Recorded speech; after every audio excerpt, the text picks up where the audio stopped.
세상을 바라보는 발칙한 시선, 발칙한 경제입니다. 오늘도 재밌는 경제 이야기 들려드리겠습니다. 선수주의자 권순우 기자입니다. 반갑습니다. 월가워즈 이스타입니다. 자, 월가워즈 여러분들 유튜브 구독창에 유튜브 창에 구독과 좋아요 꼭 눌러주세요. 요새 월가워즈가 너무 부러워요. 왜요? 국내 주식은 3천을 못 넘어가고 있는데 그러니까요. 미국 주식이 워낙 잘 되다 보니까 거기 그 구독하시는 분들은 네. 재미를 좀 보시지 않았을까 싶은. 근데 저희 구독자분들은 삼성전자 어떻게 되냐 그러고 얘기하고 있는데 오늘은 어떤 미국 주식 얘기를 준비하셨습니까? 얼마 전에 11월 2일이었을 거예요, 아마. 11월 2일에 사상 처음으로 다우지수가 36,000을 돌파를 했습니다. 그런데 다우지수가 36,000을 간다고 예언한 사람이 있었으니 그럼 굉장히 잘 보신 분이네요. 21년 만에 적중을 했다는 거 아니겠습니까?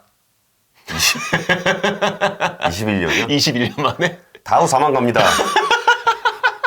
그러니까. 네, 갑니다. 4만 갑니다. 예. 그래서 오늘 제가 해드릴 이야기는 사실 어떤 이야기냐면 투자자의 마음가짐에 대한 이야기를 좀 해볼 거예요, 오늘. 그래서 그 이야기를 쭉 해드릴 텐데, 사실 오늘 이야기를 쭉 들으시면서 그러니까 막연한 두려움이 생길 수 있어요. 왜냐하면 올해 지난번에 영상에서 말씀드렸던 것처럼 올해는 연평균 수익률 대비해서도 확실히 시장이 크게 올라온 건 사실이거든요. 예. 그런데 이런 상황에서 21년 만에 적중 나라고 못하겠어 이런 식으로 생각을 하게 된다면 약간 두려운 마음이 생길 수도 있는데 그런 이야기는 절대 아니니까 그렇게 두려운 마음은 갖지 않으셔도 되고, 다만 시장은 진짜 어떤 일이라도 발생할 수 있는 곳이 바로 시장이다. 그러니까 항상 시장 앞에 겸손하면서 좀 그 투자자의 우리의 초심을 다시 한번 잡아보자라는 취지의 이야기를 한번 해볼 겁니다. 예, 오늘 방송 여기까지 하겠습니다. 저 식상한 얘기를.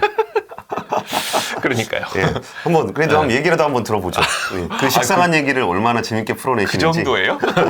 자, 2021년 11월 2일에 이제 36,000 돌파했다고 했잖아요. 예. 근데 다우 36,000을 갈 거라고 예측했던 사람이 두 사람이 있었고, 그 두 사람이 책을 냈는데 그게 1999년이었습니다. 예. 책 모양이 이렇게 생겼어요. 그리고 당시의 다우 지수는 1,300포인트, 1,300, 1,500 이 정도라고 생각하시면 돼요. 역시 책 제목은 이렇게 달아야 돼요. 그러니까 이거 확 제가 돈 버는 경제상식 베스트 10 이렇게 잡아놓으니까 이게 식상하다는 거죠. 코스피 4천 가는 법 이런 거 잡아놓으면 되는데. 그러니까 당시의 상황을 한번 읊어드리면 1982년에 1000이었던 다우지수가 17년 동안 10배나 올랐었어요. 그리고 S&P 500은 같은 기간 동안 17년 동안 19배 넘게 상승을 했고, 그러니까 막 거의 17년 가까이 강세장을 계속 사람들이 경험을 하다 보니까 굉장히 그 주가의 추가 상승에 대한 기대감이 더 커졌던 상황이었었고요. 그래서 이제 36,000 간다는 전망이 나오고, 그리고 이 36,000이라는 책까지 나오니까 이게 책으로 나오면 또 의미가 다르잖아요. 그러니까 이게 굉장히 그 당시 투자자들이 열광을 했다고 합니다. 그래서 이 책의 인기가 굉장히 많았었고, 이 책의 저자들의 인기도 엄청나게 뜨거웠다고 해요. 어느 정도 뜨거웠냐면 천사와 악마, 다빈치 코드 기억나세요? 알죠. 네. 예. 그 책의 저자가 댄 브라운이었었는데 그 사람의 인기만큼 많았었대요. 이 두 저자가. 그러면 이제 그 댄 브라운 책은 이게 떡밥이 엄청나게 깔려있는 책이거든요. 네네. 일단 기독교 떡밥. 그렇죠. 그리고 음모론 떡밥. 맞아요. 거기에 재미난 소설. 이거는 사실 우리로 따지면은 경제 얘기를 하는 사람이 기안84보다 유명해졌다. 그러니까요. 이런 정도 급인데. 그러면 이제 과연 이 책을 쓴 두 사람이 누구냐? 그 첫 번째 일저자가 이제 제임스 글래스만이라고 하는 사람인데요. 워싱턴 포스트랑 CNN 기자 출신이에요. 그 외에도 일단 신뢰감 확 떨어지는데. 그래요? 기자 출신? 그 외에도 근데 다양한 그 언론사에서 일을 했었고, PBS라고 이제 공영방송 있잖아요. 미국의 공영방송. 거기에서도 저널리스트로 활동을 했을 뿐만 아니라 2008년부터 2009년까지는 국무부 공보차관. 차관은 괜찮은데 공보는 좀 아닌 것 같아요. 그래요? 왜요? 이게 사실 기자나 그 기자를 상대하는 홍보하시는 분이나 이게 업의 전문가들은 아니거든요. 그냥 거기서 주워 듣는 얘기는 많은데 그리고 공보차관이라는 건 그 의견, 그러니까 정권의 의견을 얼마나 잘 전달하느냐가 중요한 거기 때문에 설사 그러니까 국무부 차관이다 그러면은 그럼 뭐 전반적인 거를 좀 아실 수도 있겠구나 하겠지만 공보차관이라는 거는 이제 전달력이 좋은 사람으로 인식이 되긴 하지만 뭐 어쨌든 그래도 사실에 근거해서 뭐 어쨌든 근거를 갖고 말을 하는 사람이기 때문에 어쨌든 마바라는 아니다. 마바라는 두 번째 저자가 차트 분석해가지고 기영이가 팔을 올렸으니까 36,000 간다. 뭐 이런 건 아니라는 코끼리가 거지. 코를 올리고 있으니까 그런 건 아니라는 거죠. 예. 케빈 하셋이라고 하는 두 번째 분이 계시는데요. 이분은 이코노미스트입니다. 이코노미스트고 트럼프 전 대통령 경제자문위원회 의장을 지내기도 했던 이것도 좀 의심 가시나요? 조금 가죠. 그래요? 그러니까 일단 경제학자들 중에 돈을 많이 번 사람이 별로 없어요.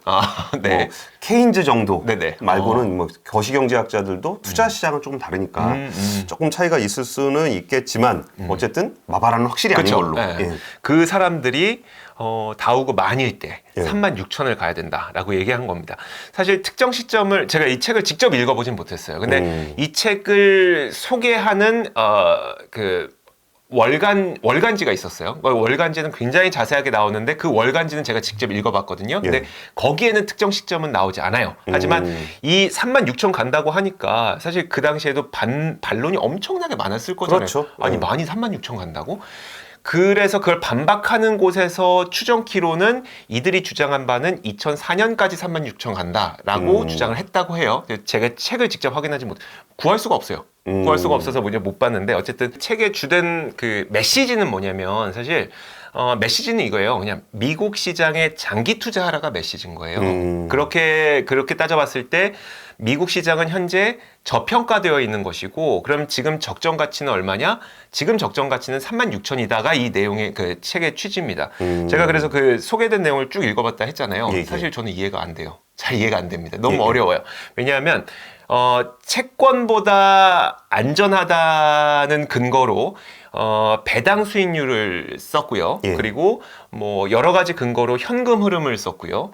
뭐 거기에다가 이제 GDP 성장률에 대비한 뭐 여러 가지들을 많이 계산을 해놨어요. 그러다 보니까 이게 제가 사실 다 설명해드리고 싶은데 설명하기 어려울 정도로 이들의 근거를 제가 이해를 좀 못했어요. 근데 어쨌든 간에 이들이 말하고 있는 것은 1,500 정도 선인 다우지수에 비해서 적정 가치는 260% 내지는 360%는 더 높아야 현재 다우의 적정 가치다라고 했기 때문에 만 대비 360%니까 36,000이라고 그들이 주장을 한 겁니다. 그래서 이제 이 문구는 명시가 되어 있어요. 이 문구는 뭐냐면 36,000에 도달할 때까지 주식시장의 상승세는 멈추지 않을 것이다라는 문구는 직접 거기에 명시가 되어 있으니까 이거는 그 두 저자가 쓴 말이고요.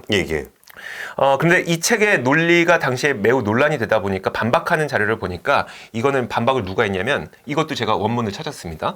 브래들리 포스터 앤 사르겐트라고 하는 미국의 투자 자문사가 거의 논문식으로 한 3장짜리를 내놨어요. 그걸 보니까 첫 번째 문제, 그들의 주장이 맞을지 아닐지 우리는 적어도 모르지만 그들의 주장대로 2004년까지 36,000에 도달하려면 연평균 상승률이 25%를 기록해야 된다. 그런데 이게 진짜 뭐 가능할 수도 있는 거죠. 다만 역사적 평균 제가 지난번에 말씀드렸던 것처럼 10% 안팎이거든요. 역사적 평균 11%를 적용하면 2010년이 되어서야 36,000에 달성할 수 있다라고 반박 자료를 내놓습니다.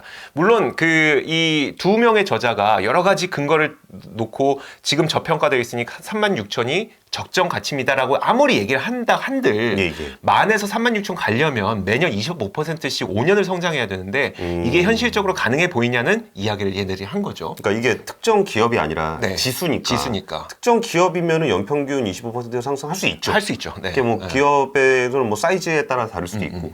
근데 다우지수라는 거는 어떤 미국 경제의 펀더멘털을 반영한 거라고 한다면 미국 전체가 그 정도로 성장을 해야 된다는 거잖아요. 근데 물론 GDP 성장률에 비해서 주가 상승률이 더 높을 수 있어요. 그러니까 다우지수가 한 10% 정도씩 성장을 한 건데 그럼 여기서 경제 성장률을 그대로 환산을 했을 때 예를 들어서 경제가 3% 성장했을 때 한 다우지수가 한 10% 오르더라라고 하더라도 25%가 성장을 하려면 3%의 2.5배를 더한 거의 7.5배, 7.5%까지 매년 성장을 해야 되는 거죠. 와, 이거는 그렇긴 하네요. 가정하기가 좀 어렵네요. 그러니까요. 그런데 이 책의 저자들이 얼마나 자신들의 그 의견에 확신을 했었냐면 자신들의 주장을 놓고 내기를 했습니다. 그래서 10년 후에 우리 한번 두고 보자. 만약에 만과 36,000 사이에 36,000 쪽에 가까워 있는지 아니면 만 쪽에 가까워 있는지 한번 보자. 그래서 만약에 만 쪽에 가깝다. 그러면 우리가 돈을 기부하겠다. 두 명이니까 각각 $1,000씩 2,000달러 기부하겠다. 뭐 그 양이 크진 않아요. 네. $1,000? 에이, 이게 질 것 같은가 보네. 2010년이면 그래도 10년인데. 10년에 $1,000인데 그럼 1년에 $10씩 내고 모아놓으면 되는 거 아니에요? 아, 그러네. $100씩, 네. 10만 원씩. 네, 10만 원씩. 아이, 참. 차라리 이 돈 제가 기부하겠습니다. 그러니까. 10년 후에. 10년 후에. 근데 결국은 이들은 기부를 했습니다. 아, 그래요? 2010년의 그 다우지수를 다시 한번 살펴볼게요. 2010년 1월입니다. 다우지수가 그 당시에 1723이에요. 빠졌나요? 거의 안 올랐어요. 중간에 뭐 닷컴 버블도 있었고 물론 중간에 굉장히 좋은 움직임이 있어서 14,000 가기도 했었지만 빠졌네. 네. 그전에는 1,700원 넘었구만. 그쵸.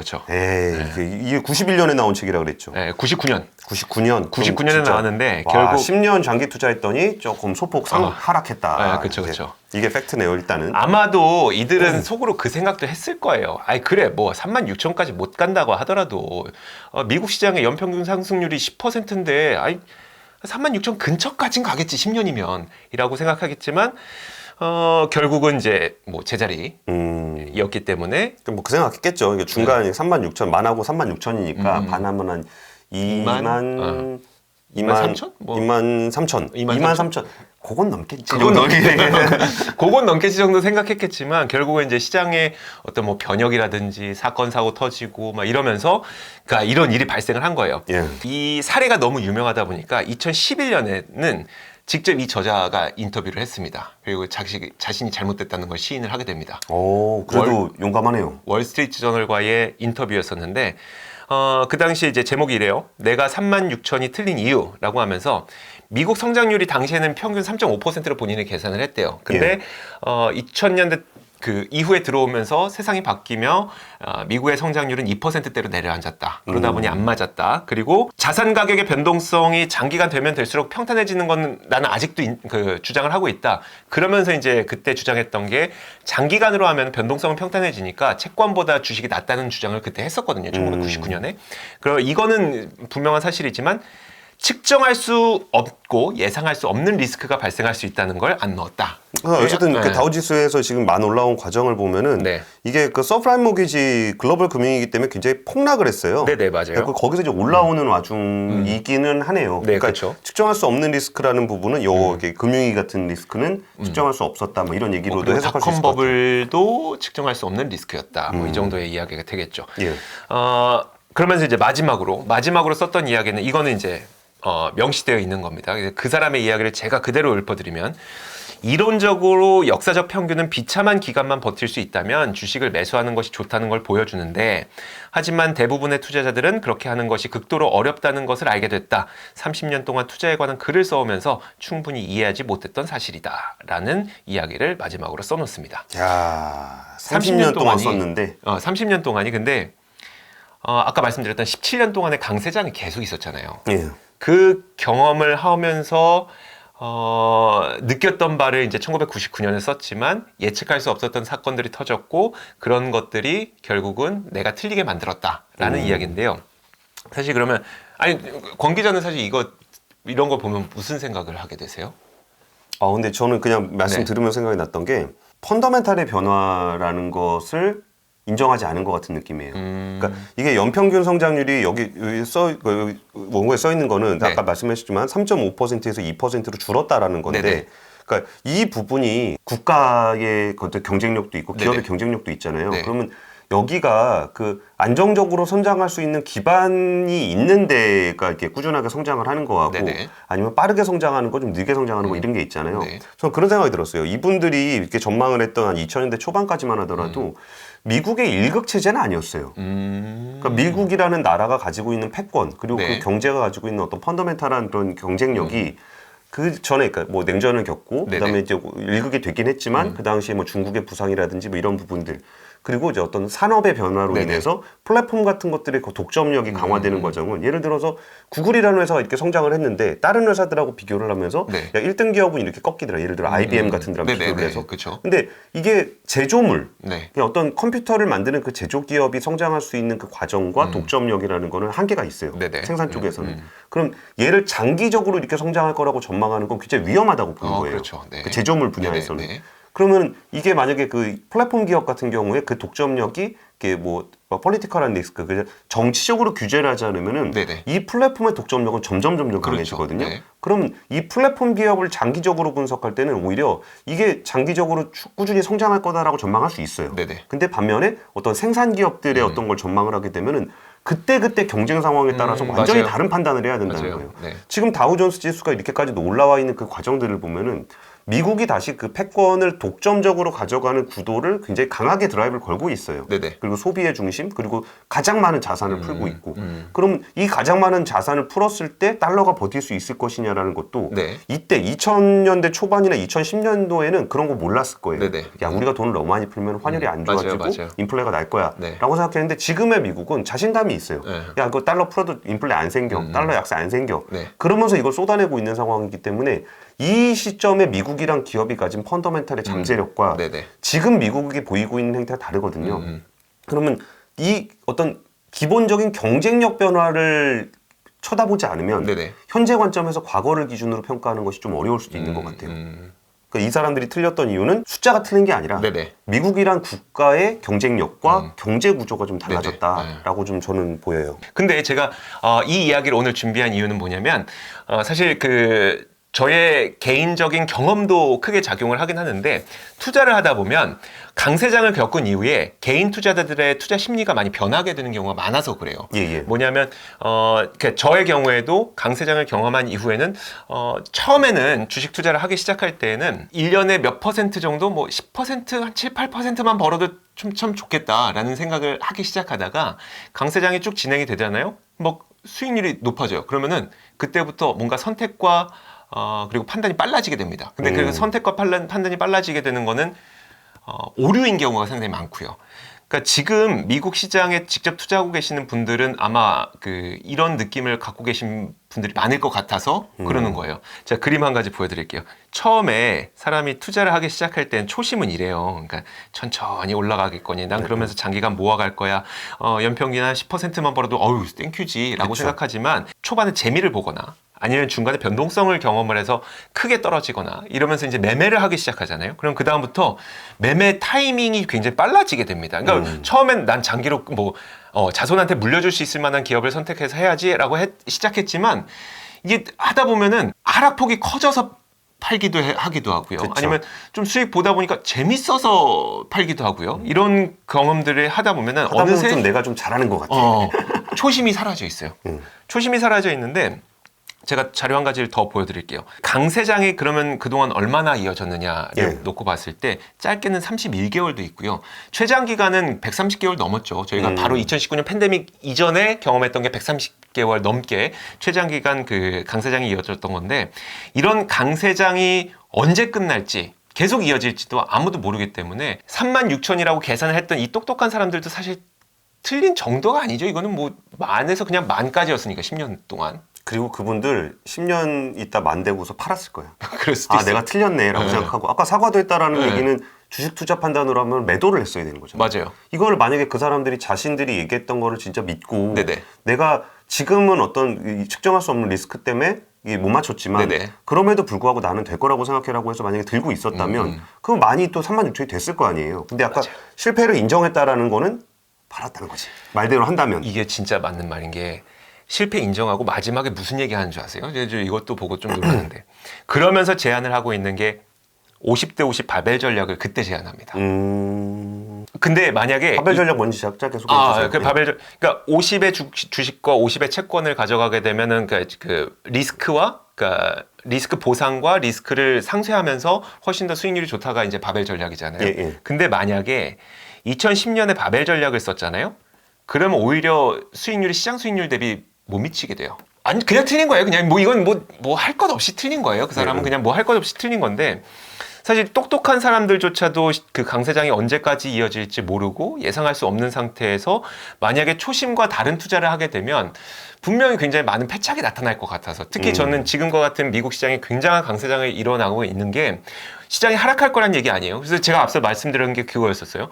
뭐 좀 두려움이 생길 수도 있어요. 아, 여기서 꺾이면 어쩌지? 두려움 생길 수 있지만 그게 문제가 아니라 내가 초심과 다른 매매를 하게 된다면 그때부터는 매우 시장은 강세장을 보이는데도 불구하고 매우 심각한 포트폴리오 손실은 발생할 가능성이 있다는 얘기를 좀 드리고 싶은 거예요. 그래서 그냥 좀 지금 굉장히 행복하실 타이밍이에요. 그리고 제가 지난번 영상에서도 연말 장세 좋을 것 같은데요 라고 말씀드렸잖아요. 아, 딱 맞췄네. 아직 모르죠. 이주호 앵커 얘기를 잘 들어야 되겠다. 이런 식이라니까. 이런 식이라니까 이게 아니라 내가 왜 투자를 시작했지? 그리고 내가 왜 이 기업을 선택했지를 다시 한번 생각해보는 시간으로 연말을 보내셨으면 좋겠습니다. 그러니까 저는 뭐 이런 것까지는 그 지수까지는 잘 모르겠는데 네.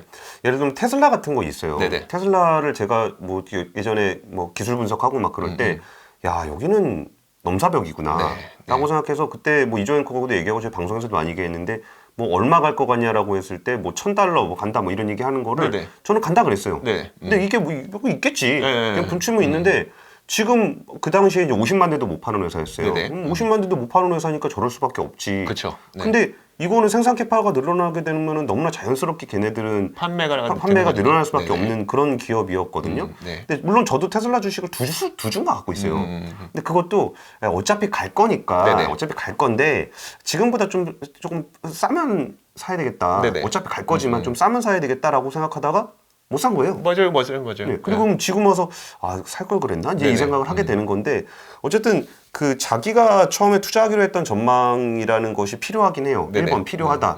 그리고 두 번째는 자기가 틀렸을 때 빨리 인정하는 것도 되게 중요한 것 같아요. 네네. 그런 부분을 또 인정하기 쉽지 않거든요. 그럼 좀 더 기다리면 어떻게 되지 않을까? 네네. 근데 그 부분이 안 됐을 때는 좀 더 힘들어요. 그러니까 초심을 잃지 않는 게 굉장히 중요하다는 얘기가 네네. 내가 초심에 안정적으로 10%를 이런 방식의 투자를 통해서 이 정도를 벌어야 되겠다라는 것도 초심이겠지만 네네. 이런 시나리오대로 갈 거다라고 생각했을 때 그렇게 되지 않았던 않았을 때. 네. 그럼 자기의 초심대로 그거를 정리를 할 수 있어야 된다라는 생각도 좀 드네요. 네. 어쨌든 미국 장은 잘 되고 있어서 지금 이렇게 서학개미 분들이 굉장히 좀 환호하고 있는 것 같고. 근데 저는 개인적인 경험상 이게 자꾸 경험을 말씀드리게 되는데 제가 생각보다 매매도 많이 했었고요. 그리고 해외 선물하다가 뭐 사실 ETN 하다가 뭐 하루에 예, 액수는 말할 필요 없고. 그러니까 아무튼 큰 한 50억 정도 말아먹었다는 얘기를 하고 있습니다. 예. 여러 번의 이제 그런 것들을 보게 되면서 뭐라고 할까요? 주가의 변동에 대해서 좀 둔감해지게 됐거든요. 근데 제가 이렇게 쭉 보다 보면은 마음에 조급해질 때가 생깁니다. 그때가 지금처럼 이제 막 주가가 크게 올라가게 될 때예요. 물론 그때 사도 시간이 지나면 더 플러스 되는 경우가 많아요. 왜냐면 워낙 좋은 기업들을 투자를 한 경우에는. 하지만 좋은 기업을 투자한 경우에는 네, 좋은 기업을 투자한 경우에는. 하지만 뒤돌아서서 생각해 보면 내가 왜 굳이 이때 이런 선택을 했지라는 생각을 항상 하게 되거든요. 그러니까 그런 그 조급함이 생기게 되는 시기가 지금과 같은 시기일 것 같기 때문에 여러분들께서도 미국 주식 투자하고 계시다면은 굳이 그냥 조급하거나 성급해하지 마시고 내가 왜 미국 주식에 투자하기 시작했지? 내가 왜 투자를 하기 시작했지? 내가 지금 선택한 이 기업은 왜 내가 투자하기 시작했지? 라는 기억을 다시 한번 떠올리시는 시간을 가져보셨으면 좋겠습니다. 알겠습니다. 우리 36,000 세게 질르셨던 분이 맞추긴 맞췄지? 21년. 21년 만에 맞추긴 맞췄으니까. 네. 근데 어쨌든 그 과정을 한번 살펴보면서 36,000까지 올라오는 과정들이 어땠었는지를 살펴보면서 나는 투자를 어떻게 하고 있나라는 생각을 다시 해보는 시간을 가졌으면 좋겠습니다. 오늘 준비한 얘기는 여기까지고요. 지금까지 발칙강제였습니다. 감사합니다. 고맙습니다.